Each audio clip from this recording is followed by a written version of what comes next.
Muy buenas tardes, queridas amigas y queridos amigos. Buenas tardes para ustedes que están aquí y para las otras personas que están en el Zoom con un horario semejante al nuestro. Buenas noches para quienes es de noche, buen día para quienes es de día, para todos es de día porque el día abarca todas las partes, así que en última instancia todo es día. ¿Cómo corre el tiempo? En realidad es una metáfora esto, correr no corre ningún tiempo, pero ¿cómo se pasa? Era el año 2009, Tales, el año 2009. Nosotros habíamos comenzado apenas, Fabiola, con el programa de cursos intensivos válidos para el doctorado, al cual usted se ha incorporado, Lina, en muy buena hora. ¿Y de qué nos dimos cuenta? Nos dimos cuenta de que nuestras alumnas y nuestros alumnos no debían estar aquí solamente en la actitud que muchos consideran pasiva, Josefa, de asistir a las reuniones académicas, sino que además teníamos el compromiso ineludible de ofrecerles, porque era su derecho, Gilmar, ofrecerles un espacio, Rosy da Bahía, para que pudieran traer sus trabajos, sus investigaciones, sus propuestas, presentar sus trabajos, doña Grisales, presentar sus trabajos y hasta quién sabe, Gabriel, sus delirios también, que en última instancia, Jesuina, Renata, en última instancia, de delirios se hace muchas veces la ciencia. Como bien lo sabe el profesor González Salzberg, que es bastante delirante. Entonces, y bastante científico. Entonces, creamos este ciclo. Y fue cambiando de nombre a medida que nosotros también íbamos creciendo, porque al principio nosotros empezamos con 54 históricos e históricas estudiantes de Brasil, que fueron quienes vinieron en ese mítico enero del 2009 del que hablaba en nuestra reunión de apertura el querido profesor Bettendorf.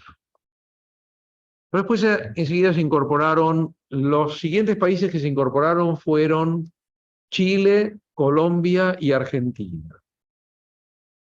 Y después la cuestión fue creciendo, creciendo, creciendo. Llegó en muy feliz día, llegó África, vino gente de Europa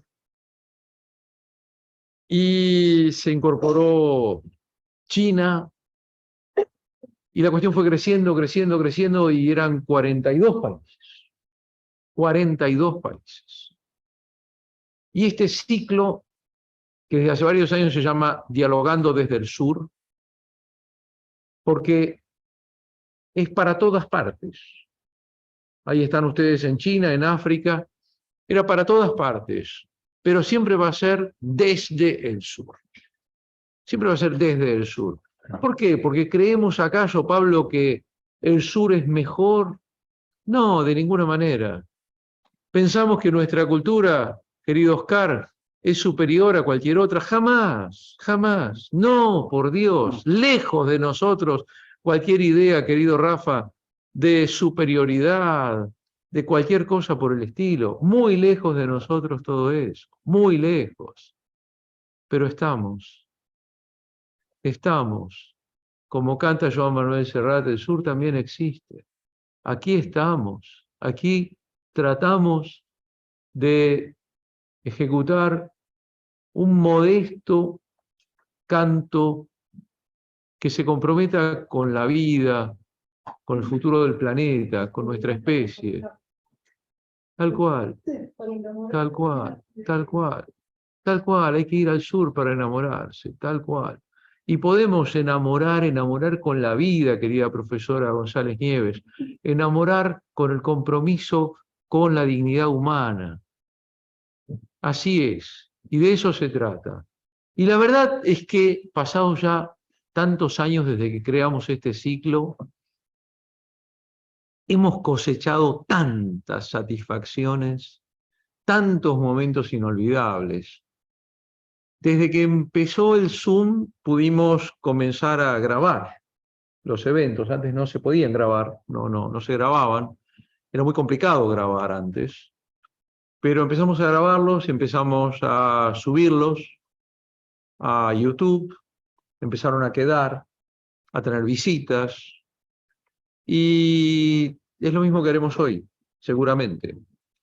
Así que ahora vamos a la segunda sesión del periodo de invierno y todavía tenemos otra la semana que viene, el jueves que viene, que será la final. Pero quien coordina hoy es una querida amiga del Brasil que se llama Josi Luisa, leo siempre porque no me quiero equivocar, dos Santos Souza. Y entonces yo le paso definitivamente la palabra a ella, a ver si no definitivamente, porque alguna vez trataré de recuperarla, pero le paso la palabra a Josi, entonces a quien le pido que la reciban con un aplauso. Muchísimas gracias. Buenas noches a todos los presentes, buenas noches a las personas que están por Zoom. Es un honor para mí estar acá coordinando este evento con la invitación de maestro Ricardo. Muchas gracias, maestro. Es un placer. Dialogando desde Sul es un espacio democrático para que expresamos nuestras ideas, nuestras investigaciones, nuestros delirios. Es también una cosa muy importante en nuestra trayectoria en la UBA, que hay de grabar en nuestro corazón. Es emocionante para mí estar acá hoy. Y bienvenidos al Dialogando desde Sur de Invierno. Invito a mi compañera argentina, Fabiola, que presenta el compañero Gilberto de Fava de Brasil. Gilmar, perdón. está muy emocionada y lo transformó a Gilmar. Gilmar es Gilberto. Gilmar es Gilmar, Gilberto, Gil, todos amigos. Buenas tardes a todos, muchas gracias por darnos el espacio al doctor Ricardo. Tengo el honor de presentar a un compañero. Su nombre es Gilmar José Fava, es de Florianópolis, Santa Catarina, Brasil. Él es profesor jubilado del Instituto Federal de ese país. Posee formación de grado en diversas áreas: letras, matemática, biología, artes plásticas, pedagogía y derecho. Gilmar cuenta con diversas especializaciones: supervisión escolar, metodología de la enseñanza matemática, derecho penal y procesal penal, mediación, conciliación y arbitraje. Es magíster y doctor en lingüística. También es doctor en ciencias de la educación, habiendo desarrollado su tesis en el área de evaluación de carreras de grado y formación docente. Asimismo, es alumno de estos cursos intensivos válidos para doctorado en Derecho en esta casa de estudios. Gilmar va a exponer sobre etnicismo en relación al caso del futbolista brasileño Vinícius Júnior y la consideración equivocada del tierno racismo. Gilmar, te doy la palabra.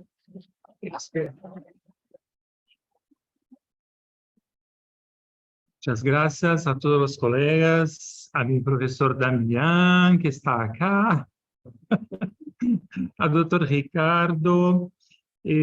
Hoy yo voy a hablar un poquito de portuñol, porque no soy muy especialista en hablar español, mas Vamos lá. Mi tema es muy espinhoso. Digo que para o Brasil es demás espinhoso, mas é necessário sacar dois fatores que são essenciais a esta conversa que temos hoje.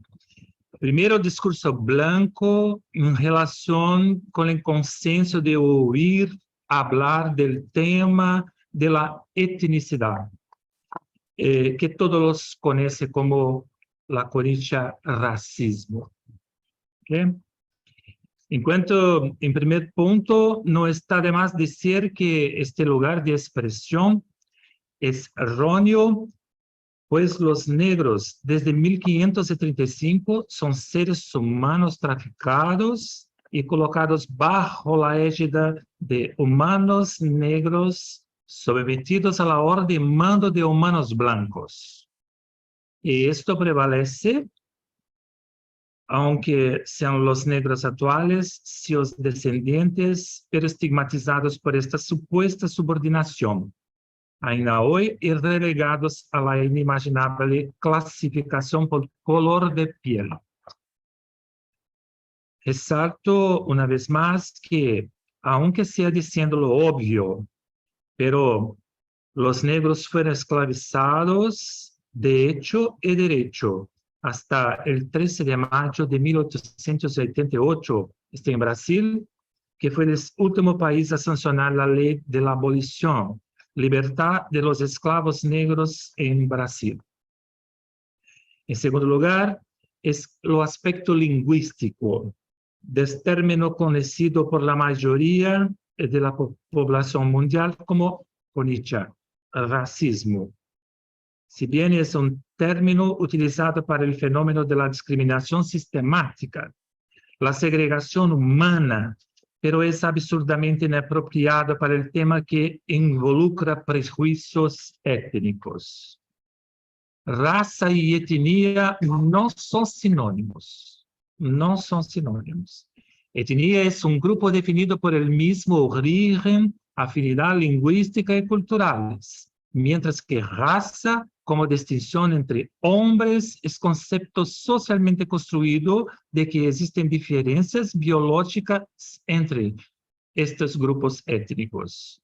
Como lingüista y biólogo, la palabra etnicidad, que viene de griego etnos, personas que tienen las mismas costumbres, mientras que en término raza es un concepto biológico aplicado sobre grupos de una especie.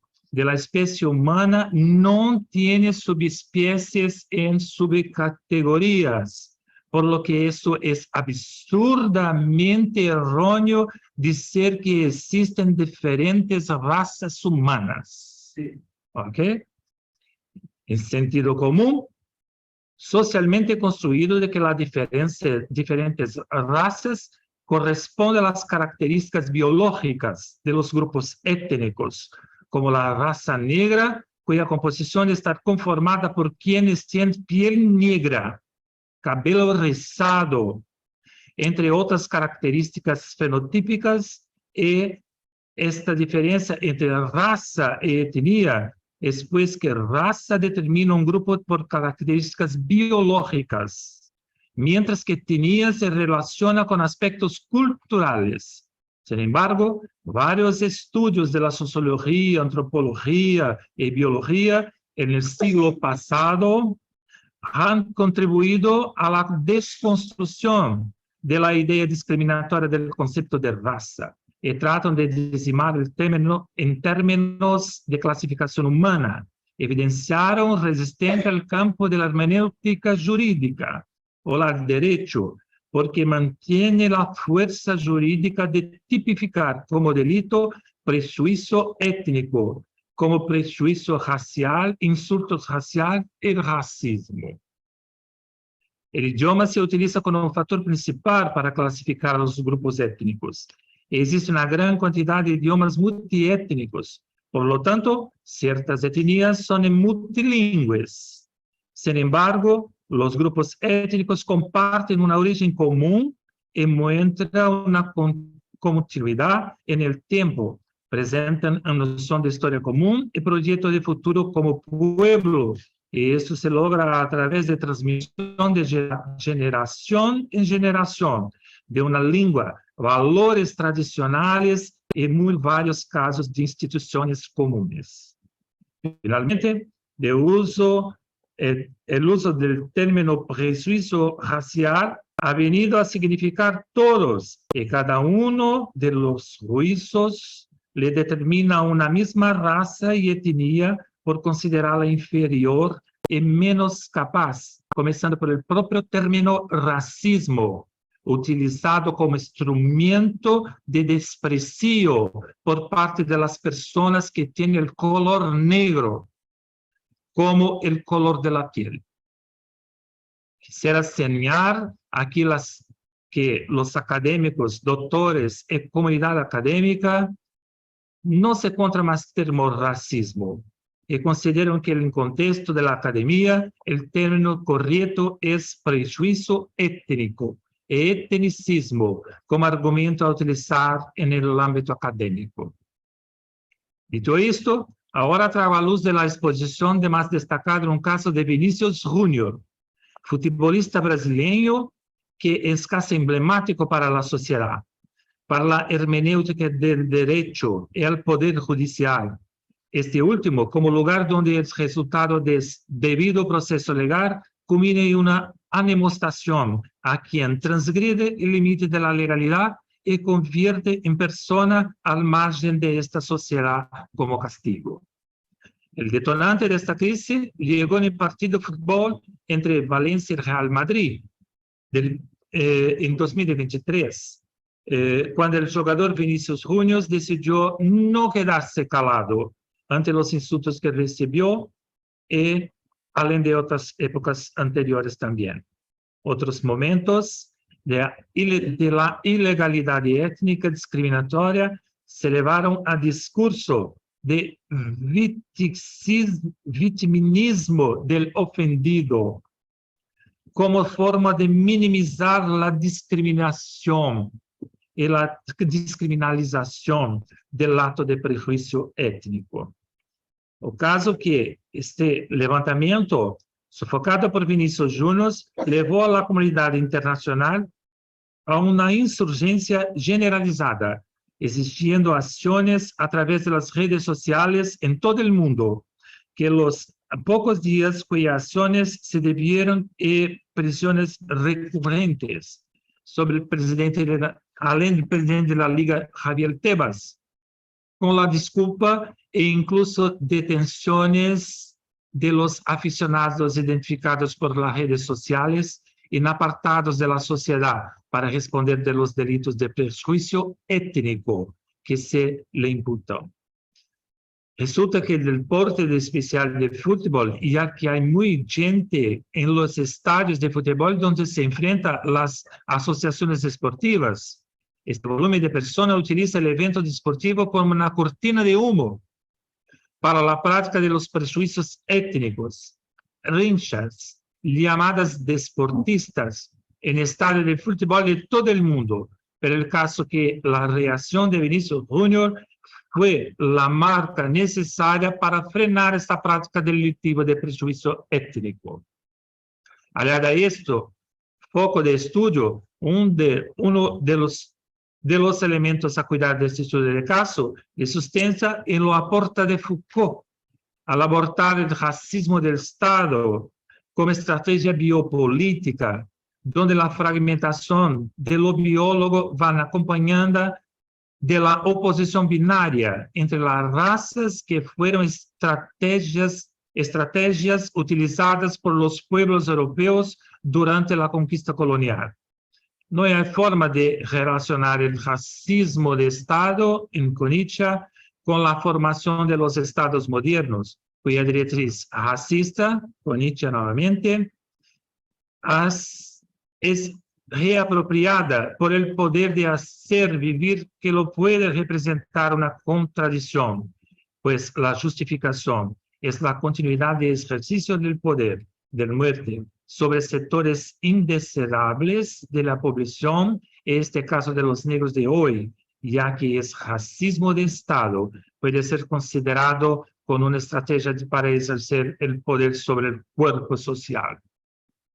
El caso de Vinicius Junior muestra que es a través de la lente de color de los países, hablando más de Brasil, a pesar del crecimiento industrial del siglo XX que impulsó la economía y con la inserción de una agenda dirigida a fin de la pobreza en principio del siglo XXI, sigue siendo uno de los más desiguales del mundo.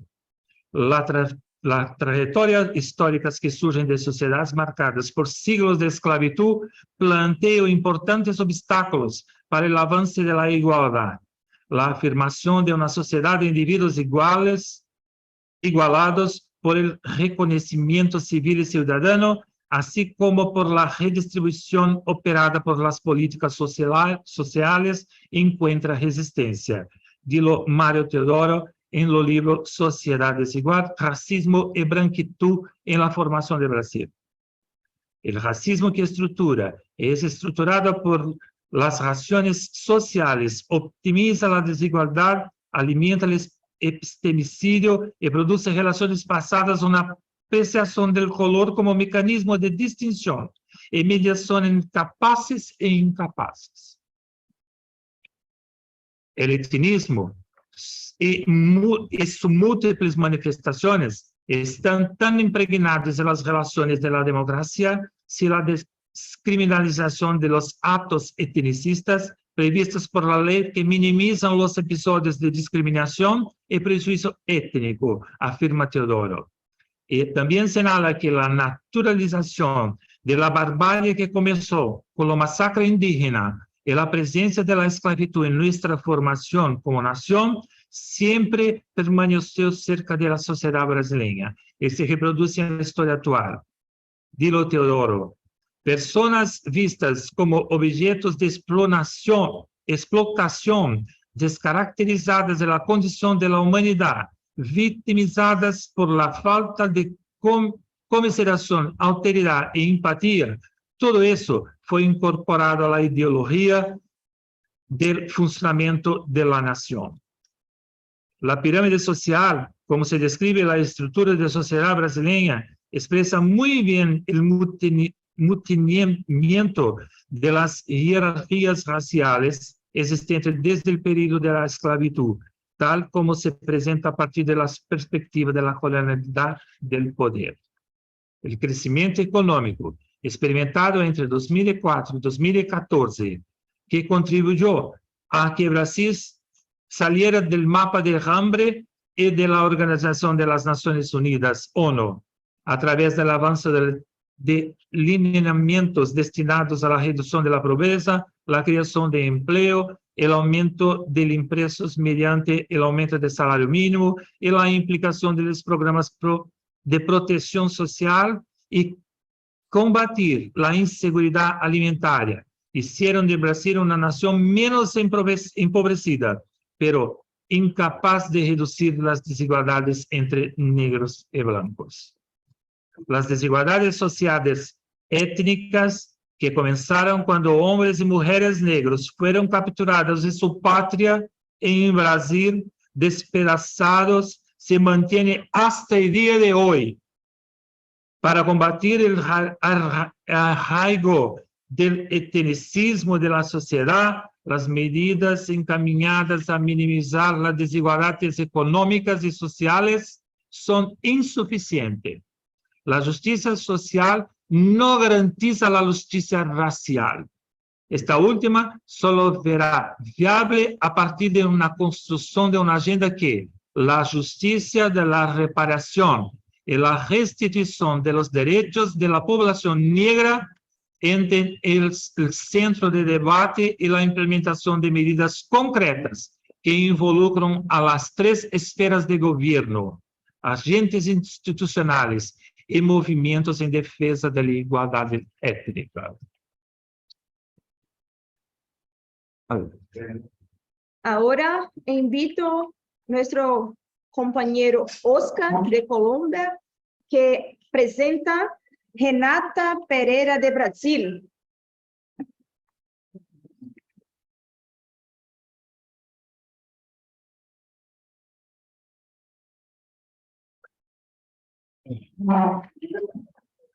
Muy buenas tardes a todos los presentes y a los queridos colegas que nos acompañan a través del vía Zoom.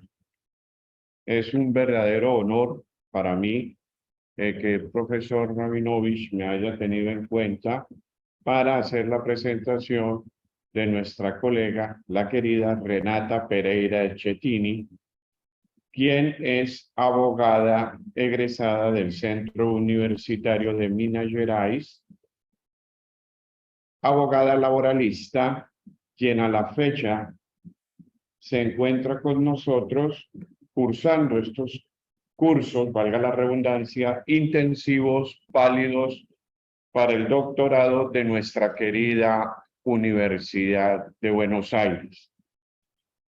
Ella es magíster y especialista en Derecho del Trabajo y Relaciones Internacionales del Trabajo, coautora del libro Temas Contemporáneos de Derecho, una visión contemporánea. Esta tarde nos introducirá en el mundo del metaverso con una charla muy interesante denominada El metaverso y las relaciones laborales. Damos pues un aplauso a nuestra querida colega.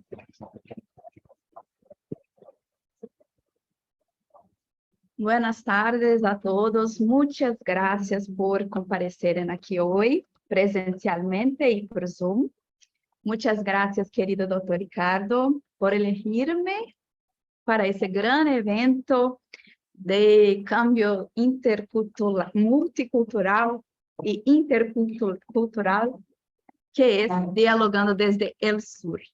Bien, elegí el tema de metaverso debido a una inquietud generada por las clases de la doctora, también muy querida doctora Tania Mota, en el módulo 3 en enero.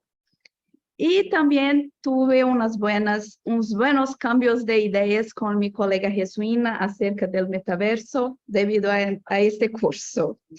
Após las clases de enero, yo vi un artículo de la BBC que decía acerca de los riesgos de desempleo debido al chat GPT. Fue un informe del banco Goldman Sachs que dice que la inteligencia artificial podría venir a sustituir el equivalente a 300 millones de empleos en tiempo integral.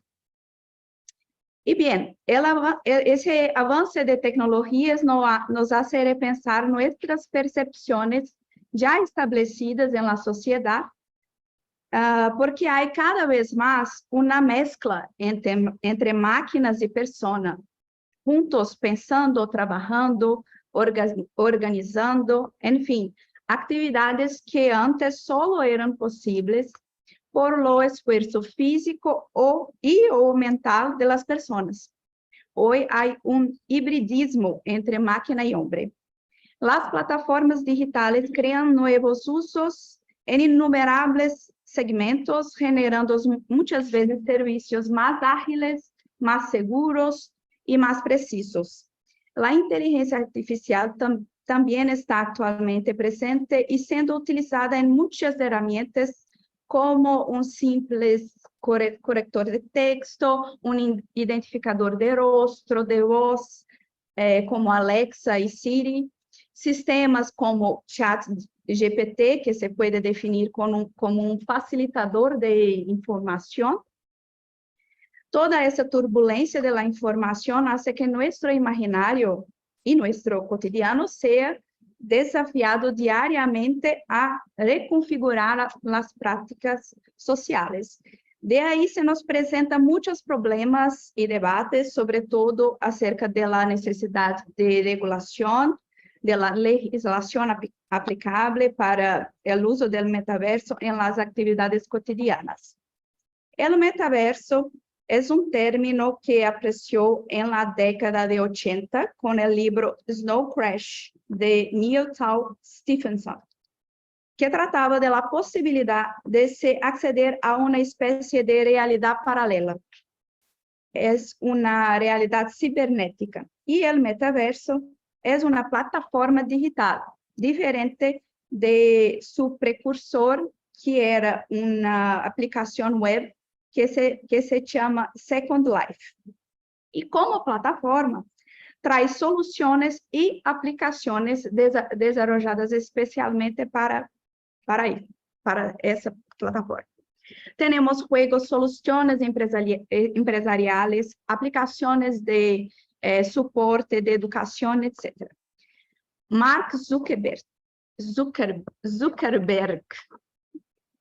se posicionó en el sentido de que el uso del metaverso será tan normal que grandes marcas, universidades, agencias públicas y gobiernos utilizarán el metaverso en los próximos años, describiendo el metaverso como un sandbox 3D que conecta todos los aspectos de la vida del usuario, con la posibilidad, a través de la realidad virtual y realidad aumentada, hacer muchas actividades, llevando al ser humano a aprender a vivir en espacios paralelos, en diferentes espacios, con nuevas experiencias mediante el uso de dispositivos tecnológicos.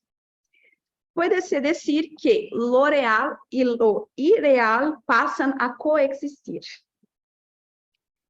Las personas en metaverso hacen tu avatar, que es una representación gráfica de su identidad virtual. La definición es que es un espacio virtual accesible a través de tecnologías como la realidad virtual, que permite una experiencia totalmente inmersiva en la que el usuario deja el entorno del mundo real para ingresar a un entorno totalmente digital. Ya cuanto a la conceptualización jurídica del metaverso, aún no hay grandes definiciones, porque para que esa conceptualización se haga, deberá se observar los segmentos en que se está la utilizando y las diferentes situaciones y segmentos que pueden afectar intereses y generar conflictos y daños. Un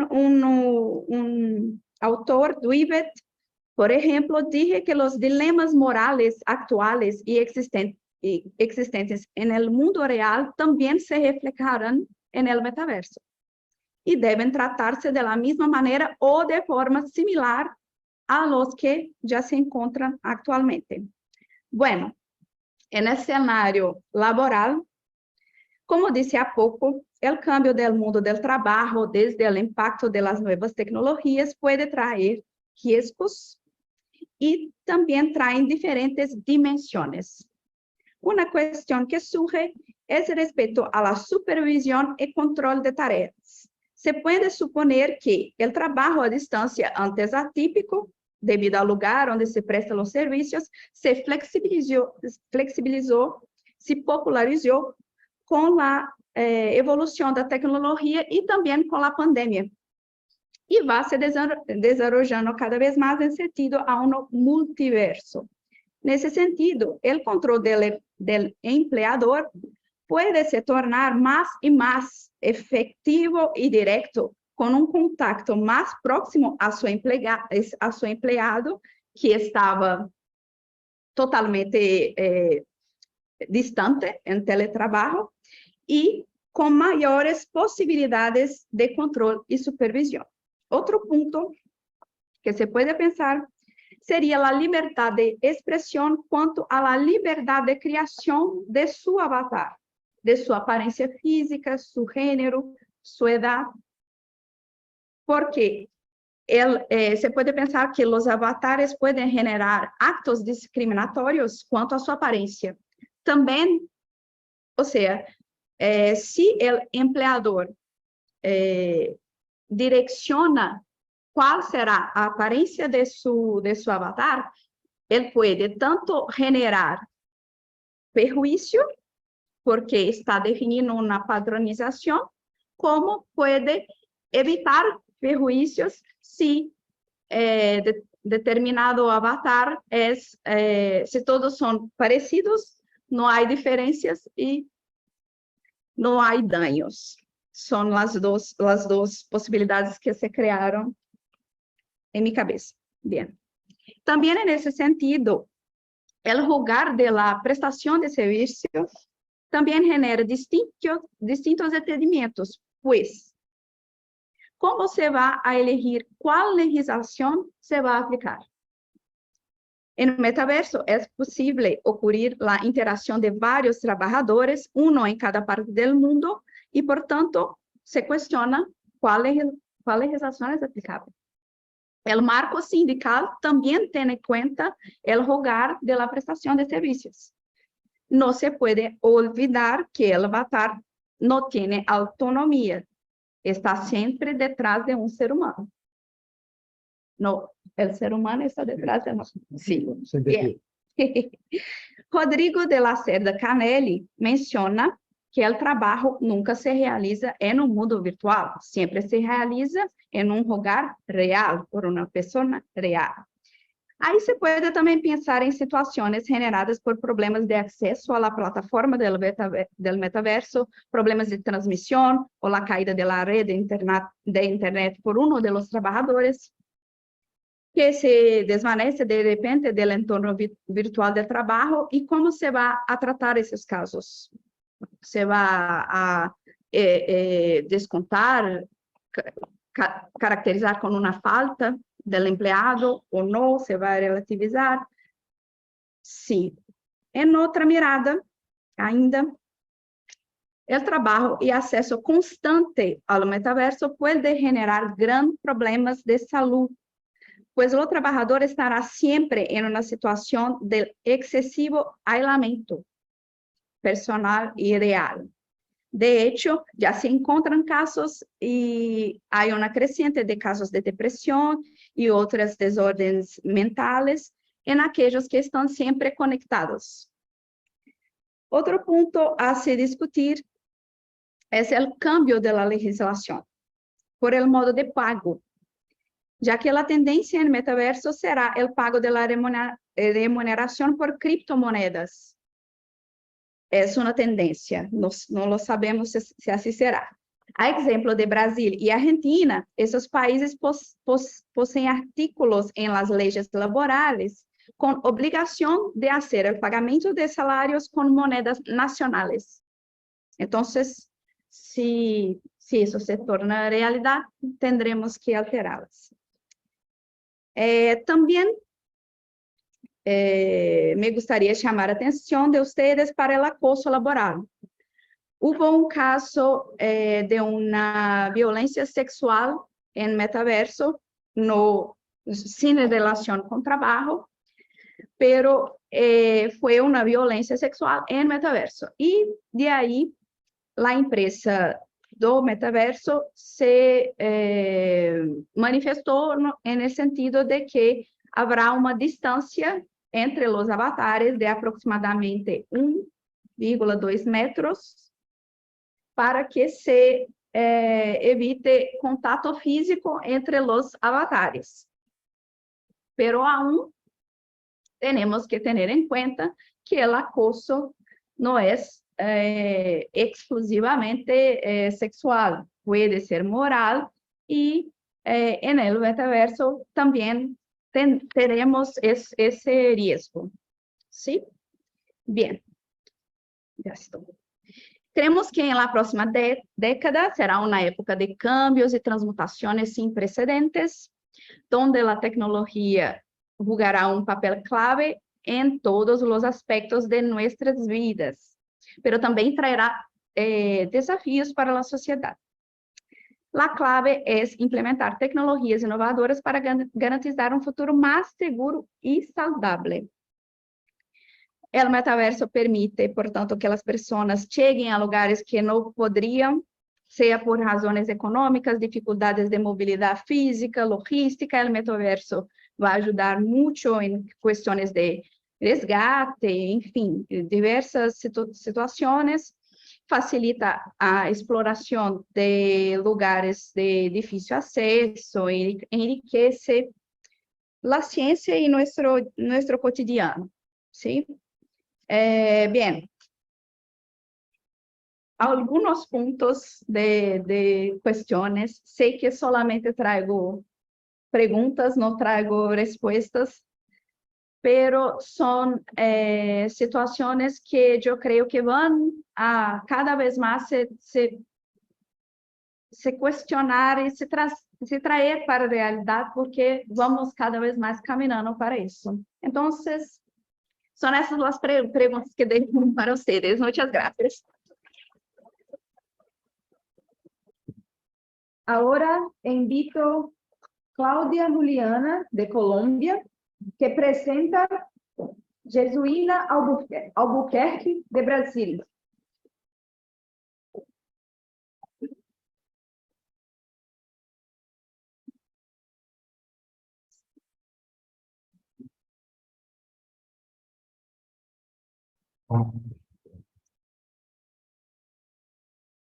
Bueno, muy buenas noches a todos. Para mí es un placer poder estar acá con ustedes y también poder presentar a nuestra compañera Jesuína Aparecida Coral de Andrade Lins, de Albuquerque, que hoy nos trae una exposición relacionada con el trabajo plataformizado y representación sindical. Nuestra compañera Jesuína es abogada laboralista, es especialista y máster en Derecho del Trabajo y las Relaciones Laborales Internacionales, es miembro de AMATRA, miembro de la Comisión de Derechos Humanos, coautora del libro Temas Contemporáneos de Derecho, una visión multidisciplinar en el año 2016, y fue coordinadora del primer Congreso de Derecho del Trabajo del sur de Bahía de Brasil. Entonces, Jesuína, te damos la bienvenida y gracias por estar acá con nosotros.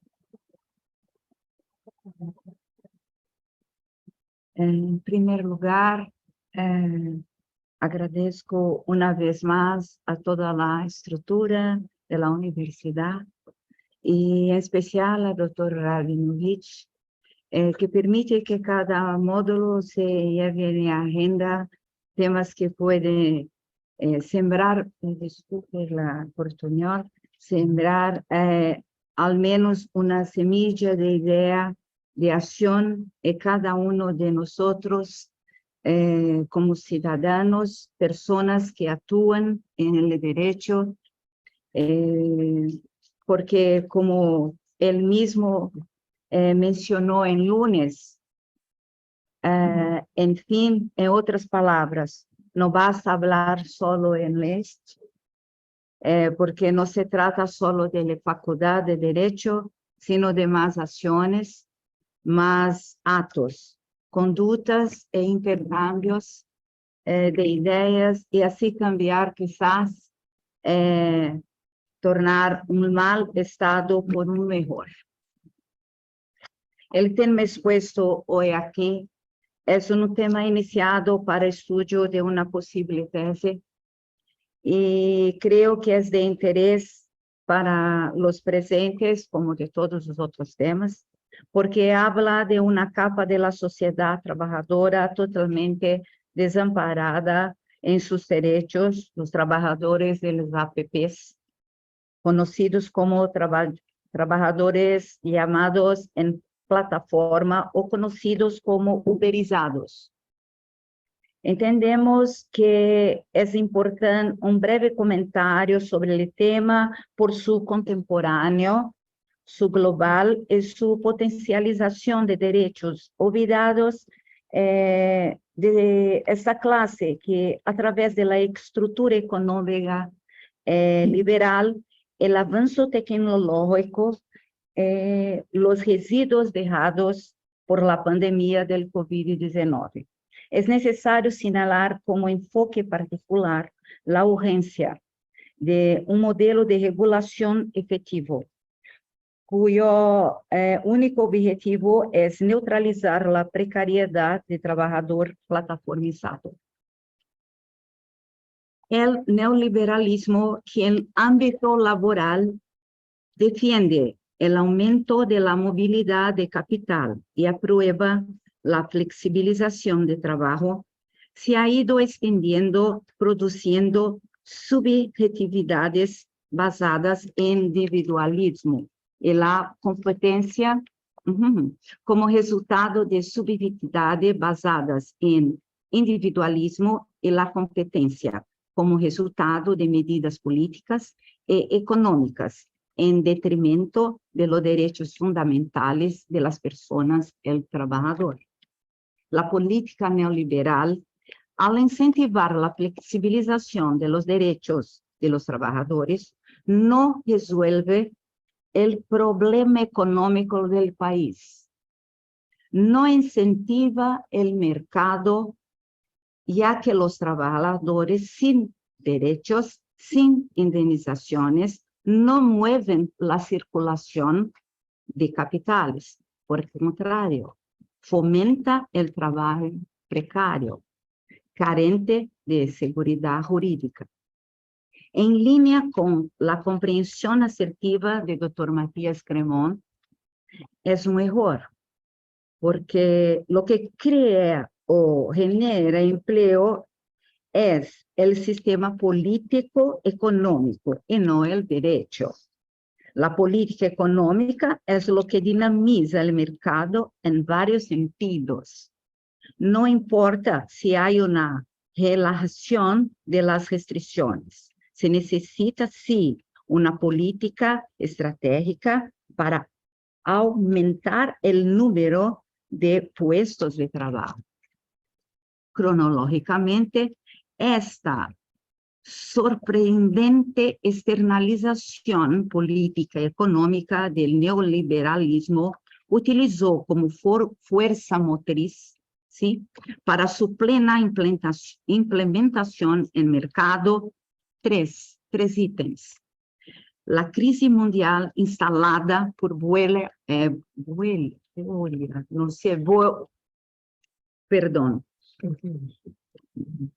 instalada a partir de 2008 pela bolha econômica Estados Unidos, bolha econômica dos Estados Unidos.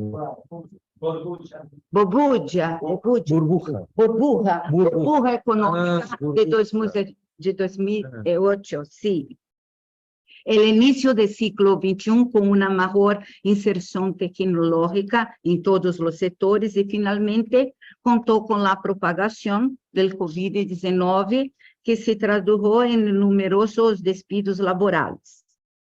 Sin embargo, lo que nos parece es que la justificación liberal aparentemente lógica frente a la fragilidad económica del ciudadano trabajador para no utilizar el término pobreza, no parte de su sistema que presenta un enorme de mercado de una serie de valores consustanciada en la competencia, en la optimización de su productividad, redundando en más puestos de trabajo, pero sí un problema estructural, pero con esfuerzo y coraje de trabajar, cualquier puede mejorar su condición, solo trabajando. Novamente un error. Ya que la política de mercado neoliberal termina afectando los derechos fundamentales de los trabajadores y de la economía en su conjunto. La flexibilización de las normas laborales unida a la necesidad de trabajo obliga ao trabajador a aceptar la precariedad de trabajo, renunciando a sus derechos que a esas alturas de ciclo 2021, después de tantas luchas, nunca, repetimos, nunca debe de regresar. La política neoliberal implementada le quita al trabajador el derecho a registrarse en la cartera, entre muchos otros, y de la manera más atroz le quita sus derechos al amparo de la ley. Y es en esta lógica que discrepamos fuertemente, porque de hecho es un señuelo de sistema que hace el trabajador se sienta totalmente frágil en relación a la ecuación solidificada, o sea, necesidad versus imposición del sistema. En otros, es decir, en términos más simples, tomá-lo o dejá-lo. Si no quieres trabajar en este sistema, hay quien quieres, ¿sí? Por tanto, se comprende fácilmente por qué el sistema neoliberal se implantó con tanta facilidad. No es que hay un acuerdo, sino una imposición velada que proviene de la propia acción del trabajador fragilizado, obligado a aceptar la dinámica do cruel sistema. Resaltamos que la historia ha mostrado con mucha dificultad que solo las lutas sociales y sindicales pueden implementar la ley, propiciando una mayor dimensión colectiva y una resistencia, es decir, sin riesgos, sin historia, sin luchas, sin reconocimiento, sin resistencia, sin respeto y, en consecuencia, sin amparo legal. Assim, trabalhar através de plataformas digitais, esse ponto, é avanço da tecnologia ou uma aniquilação de direitos? A pergunta é de vocês. Se pode mencionar que os trabalhadores por conta própria não abarca a toda a classe de prestadores de serviço no país. No caso aqui, estou a falar de Brasil e Argentina. Não estou falando de toda a América Latina, sim? E põe em risco de vulnerabilidade socioeconômica a milhares de pessoas sem nenhum tipo de segurança jurídica. Frente a los avanços tecnológicos, han surgido novas relações de trabalho, como a de los provedores de serviços através de plataformas digitais que tampouco encaixam em classificação de empleado proposta por Consolidação de CLT Brasil ou LCT Argentina. Assim, ante a nova, os novos serviços que se prestam fora das instalações de uma empresa por meios virtuais, sumado a las flexibilizações de las normas laborais, se ha vuelto cada vez mais comum em nosso dia a dia que haya uma niebla que se cierne sobre a figura tradicional do empleado, como se entre o empleado e quem proporciona o trabalho existiera limbo, onde era impossível reconhecer ao trabalhador como empleado clássico, como assim dizer-lo. Sin embargo, el trabajo basado en principios dignos, aunque se considera autónomo, no puede quedar desprotegido por la ley de trabajo. Como comenta doctora María Cecilia Hock, no es posible permanecer indiferente ante el vertiginoso nacimiento y desarrollo de nuevas fortunas, creando riqueza a costa de las penurias de los más pobres. La tercerización debe ser controlada. Si se impone en esta nueva era del capital y de trabajo, se pagará, sin embargo, con el precio de sufrimiento humano.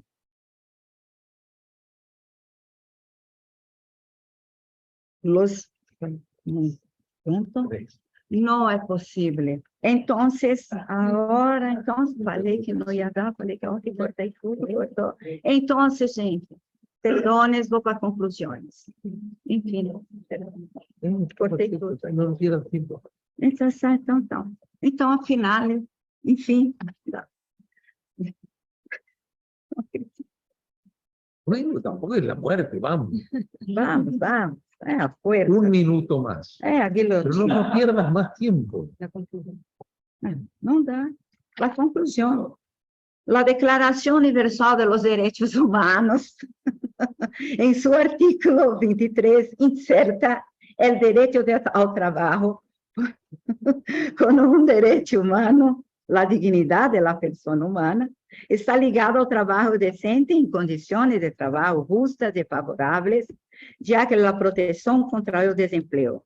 La situación actual en que se encuentran los prestadores de servicio en este entorno es vergonzosamente precaria y afecta, por el contrario, a la Declaración de los Derechos. La Comisión Interamericana de Derechos Humanos, en mismo sentido, en su informe de Redesca de 2022, en su artículo 1907, esto es importante, ¿sí? Llama la atención sobre los trabajadores que laboran para las plataformas, ¿sí? Digitales con muy similar en los países de la región, que por la falta de tipificación de la naturaleza de sus relaciones, perciben ingresos insuficientes, sufren desprotección en relación a las condiciones de seguridad social y salud y seguridad en trabajo, instabilidad y obstáculos para el ejercicio de la libertad de asociación. Hasta el momento, aún no hay datos oficiales sobre el universo de personas que trabajan para las plataformas digitales.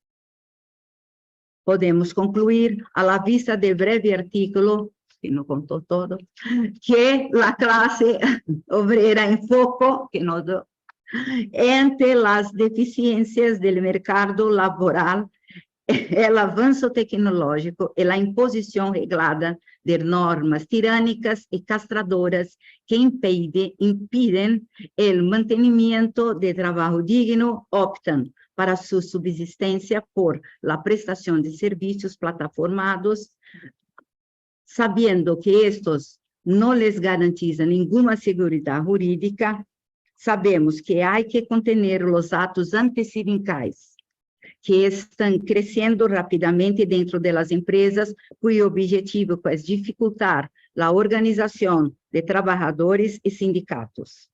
Tales maniobras muchas veces terminan por desalentar la organización sindical, ya que los actos antes mencionados tienen repercusiones que van desde represalias, hostigamientos, no sé hablar, amenazas y despidos, lo que sin duda conduce a una actuación temeraria por parte de los trabajadores, principalmente y sobre todo por la conciencia del predominio del entendimiento judicial, que no existe un vínculo legal de empleo para ese trabajador, sin pensamos en Argentina y Brasil.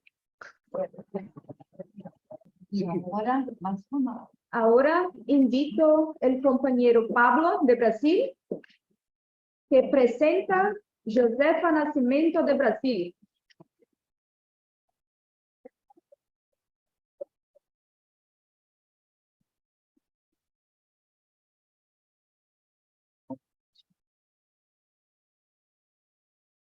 Buenas noches a todos y a todas.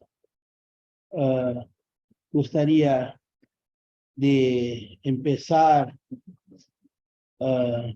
saludando a las autoridades presentes, nuestro maestro, profesor doctor Ricardo Rabinovich, director del doctorado en Derecho intensivo. Curso. Sí. Saludar a todos los docentes en la persona de la maestra Isabel, ¿sí? Nuestros colegas en la persona de la Josi, ¿eso? Y todos los colegas que presentaron acá en la persona de José. Quiero hablar a todos que pido la comprensión de ustedes que voy a hablar la segunda lengua madre de todos los naturales de la provincia del Río Grande del Sur, que es el portuñol. Y mi portugués es muy malo. Ya se le fue 1 minuto de los 5 para presentar a él. Sí. Eh,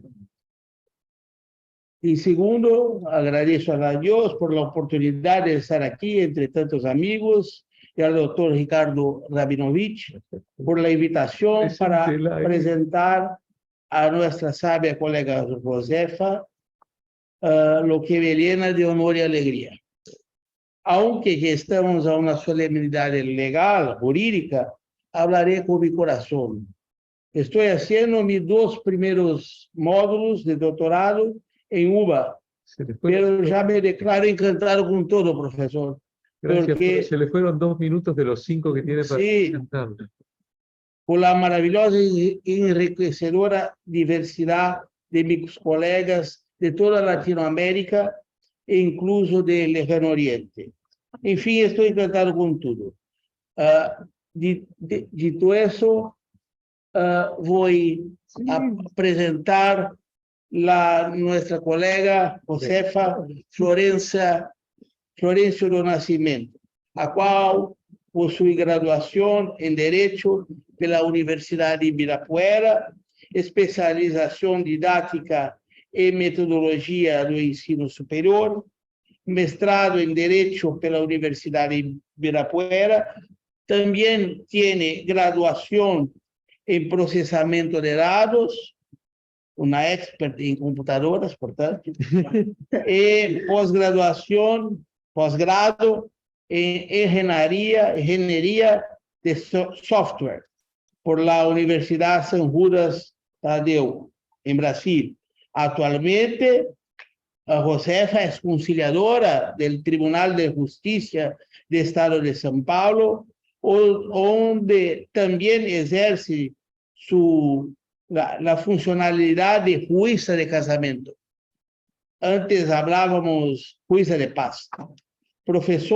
Es maestra del Centro Estadual de Educación Tecnológica Paula Souza, del Gobierno del Estado de São Paulo, lotada na administración central de esta entidad, la unidad de infraestructura como coordinadora de proyectos y profesora universitaria.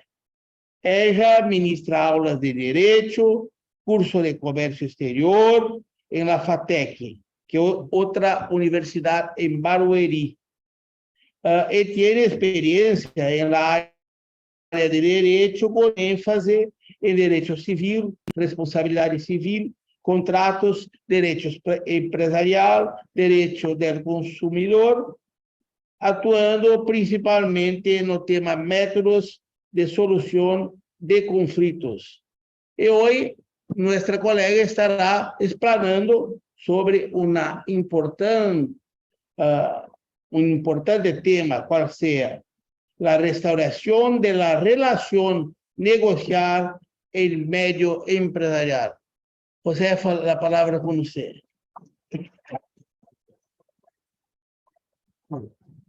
Cumpriu, perfeito. Gracias.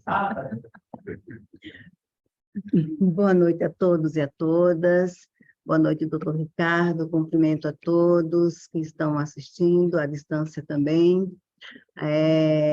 Cumprimento a Universidade, a UBA, na pessoa do doutor Ricardo Rabinovich, né, ao qual já disse, diretor do curso, né, do programa de curso de doutorado de Direito da UBA, ao qual me fez esse convite, muito honrada, eu o agradeço também pelo benefício de falar em português, já que temos aqui o nosso curso de português também, não é? Foi apresentado aqui pelos colegas. Muito bem. Falar sobre o restauro da relação negocial no meio empresarial. Uma das principais situação de preocupação do meio empresariado é a manter a fidelidade da clientela. E quando acontece um conflito entre essas figuras, o empresário, a empresa e o cliente, rompe aí, pode-se romper essa fidelidade. No meio empresariado, existem algumas figuras, além do empresário e o cliente. Existe o fornecedor. Por trás do fornecedor também tem, pode ter, né, e tem sempre o fabricante, o inventor, o criador do produto, o que vai ser consumido. E o empresário, ele faz a intermediação entre o fornecedor e o consumidor. Essa situação, normalmente, de romper essa fidelidade, leva-se a uma ação judicial. O Código de Processo Civil, de 1973, ele já trazia o Instituto da Conciliação, o que não era muito praticado. O juiz já partia direto para a audiência de instrução, julgava e sentenciava. Portanto, não tinha esse benefício para as partes se conciliarem, negociarem e evitar que esse problema chegasse até o Poder Judiciário. E, com o advento do Código de Processo Civil em 2015, ele trouxe, mais uma vez, o Instituto da Conciliação, o que passou a ser praticado. Aí foi criado até o Sejus, que foi criado, que já existia aí o Juizado Especial Cível, e aí aflorou aí a profissão, né, a função dos conciliadores, e o Instituto também da mediação, da arbitragem, que faz com que as partes se conciliem antes que chegue a uma ação judicial. E não podemos esquecer, então, da negociação. A negociação entre as partes é importante, até porque o Instituto da Conciliação está dentro do Poder Judiciário. Eu sempre escuto falar e vejo que em São Paulo, no Brasil, tem empresas que já têm em seu espaço físico uma sala de reunião para que, havendo alguns conflitos entre empresa e clientes, chegue até aquela sala com pessoas que tem assim a sua prática, né, tem a sua expertise em fazer a conciliação, a negociação, e ali se acordam. Não podemos pensar que o acordo ali numa relação negocial seja visto como estatística de acordo do Poder Judiciário. Não, a ideia é que seja vista essa relação, essa restauração da relação negocial seja vista como um status quo, voltar àquela relação de antes. Porque imagine você, eu dou sempre o exemplo, o cliente, ele tem um restaurante que ele frequenta sempre. Lá ele faz um ponto de encontro, seja com a família, seja com empresários, seja com amigos, e por algum motivo aconteceu um conflito, seja por uma conta errada, seja até no estacionamento, que a gente já viu, pegar a ação judicial de que teve uma batida.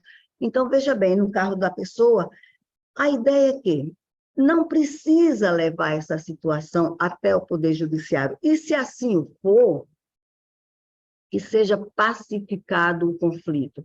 Pacificando o conflito, seja no Poder Judiciário, seja na relação negocial fora do Poder Judiciário, restaure o status quo, restaure a sua relação negocial. Por que não continuar sendo cliente? Por que não continuar sendo... Pagou o que deve, por que não continuar sendo cliente? É claro que todos têm a liberdade, né, de tratativas com quem quiser, com a empresa que quiser, com o fornecedor que quiser, mas restaurar essa relação comercial traz benefícios para a empresa, para fornecedores e para cliente. Eu conheço um empresário famoso que ele planeja a sua empresa a longo prazo, planeja o seu ativo, o seu passivo a longo prazo. Conheço uma outra empresa que diz que empresário bem-sucedido é empresário bem-assessorado. É verdade, é uma boa prática e isso faz com que aconteça que a empresa ela cresça e fazendo essa restauração na relação negocial, ela cumpra a sua função social. O Poder Judiciário, ele entende que a justiça restaurativa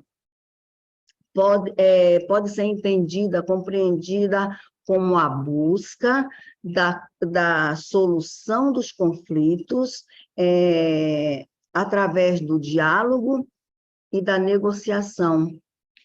Isso se dá com participação ativa, tanto da vítima quanto do ofensor.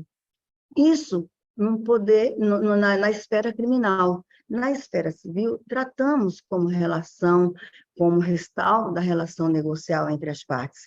Isso tem que agir as partes de boa fé, com bom senso, não traz nenhum malefício às pessoas se conciliarem hoje em dia, em especial, não só na vida pessoal, mas tratando-se aqui, como estou falando, da relação negocial, faz com que a empresa continue cumprindo a sua função social e, assim como todos saem ganhando, a pacificação dos conflitos. O direito é a pacificação dos conflitos. Isso não poderia ser diferente numa relação negocial entre clientes, empresa e fornecedores, criadores e fabricantes que fornecem aí os produtos ou serviços, que prestam serviços. Imaginem que se todas as empresas prestadoras de serviços tivessem um conflito com os seus clientes e os clientes não voltassem mais na empresa. Imagine que todos os clientes que comprassem os seus produtos e não voltassem mais na empresa porque tiveram um conflito, qual a função do código, do nosso código do consumidor? Tanto no Brasil quanto na Argentina, tem um Código do Consumidor excelente, que não favorece só o consumidor, é Código de Defesa do Consumidor, mas não favorece só o consumidor, ele é justo, ele favorece ao consumidor e vê a função social do empresário. Então, termino a minha investigação, né, que eu faço uma investigação sempre na área da solução do conflito, da pacificação dos conflitos, e que eu entendo que, usando a ética, o respeito e o bom senso, e todos se acordarem, isso não é estatística de acordo para o Poder Judiciário, nem para órgão nenhum. Isso é cumprir a função social da empresa, e é um dos pilares do empresariado, a função social da empresa se manter ativa, bem como a sua clientela e clientes satisfeitos. Muito obrigada. Eu quero agradecer a presença de todos que estão aqui, as pessoas também que estão por Zoom. Quero agradecer aos colegas por todas as exposições brilhantes que tivemos acá hoje. Quero agradecer ao professor Arnold por a invitação de estar falando acá hoy en la UBA, en Salón Verde, que era mi sueño, que ahora se cumplió. Entonces, buenas noches a todos. Vamos para casa con Dios.